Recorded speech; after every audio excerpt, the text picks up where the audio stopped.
মাননীয় তারেক রহমান আমাদের বলা এক আসনে আমরা 17টা বছর নির্যাতিত আমরা জেল জুলুমলিয়া নিয়েছি। আমরা বিলে কালে বাগানে এই মামলায় জর্জরিত হয়েছি। পালানো অবস্থায় ছিল, আমাদের বিবি বাল বাচ্চা কোথায় ছিল আমরা তাও দেখি নাই, ভাতও খেতে পারি নাই।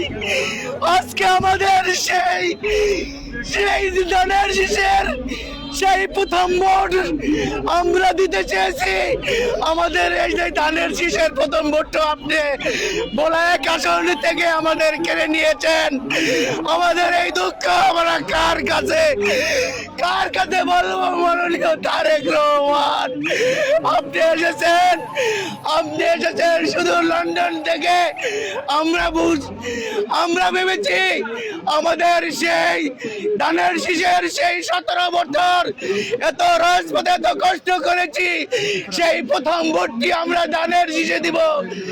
সেই ধানের শীষের ভোটটি আমরা দিতে পারি নাই এবং আমাদের রাজপথে আমাদের বিগত দিন সেই আব্দুর রহমান, সেই আব্দুর রহিম, নূরে আলম, সেই রক্ত আমাদের গায়ে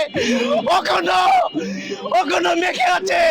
সেই রক্ত আমরা কোথায় নিয়ে যাব? তারেক রহমান ভাই, আমাদেরকে বলা এক আসনে গোলাম নবী আলমগীরকে আপনি ধানের শীষের প্রতীকটা ফিরিয়ে দেন।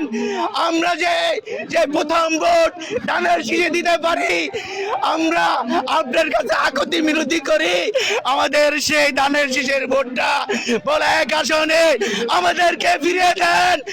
আমাদের সেই মাননীয় তারেক রহমান, আমাদের সেই লক্ষ্মী তারেক রহমান, আপনি আমাদেরকে বলা এক আসনের সেই ধানের শীষের প্রতীকটি ফিরিয়ে দেন। আমাদের রক্ত রঞ্জিত করেছি আমরা, খায় না খায় ওনারে নির্যাতনে আমরা জজ কোর্টে হাইকোর্টের দরজায় ঘুমিয়েছিলাম। আপনি অনেক ভিডিও ফুটেজ দেখেন, আমরা ওখানে যায়া অনেক লাঞ্ছিত হয়েছি। আমাদের আওয়ামী লীগ সরকার আমাদেরকে নির্মম ভাবে কোন সরকার আমরা আইএমএ জালিয়ার যোগ রেখেছি, কিন্তু এরকম অত্যাচার আমরা দেখিনি।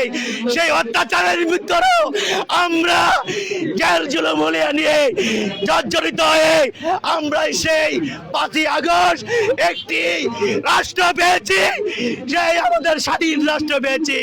আমাদের ন্যায্য অধিকার আমাদেরকে ফিরিয়ে দিতে হবে। আমার সেই ধানের শীষে আমি ভোট দিতে চাই, আমি বলা আসনে ধানের শীষে ভোট দিব। এই বলে আমার কাকুতি মিনতি, আর কিছুই নাই।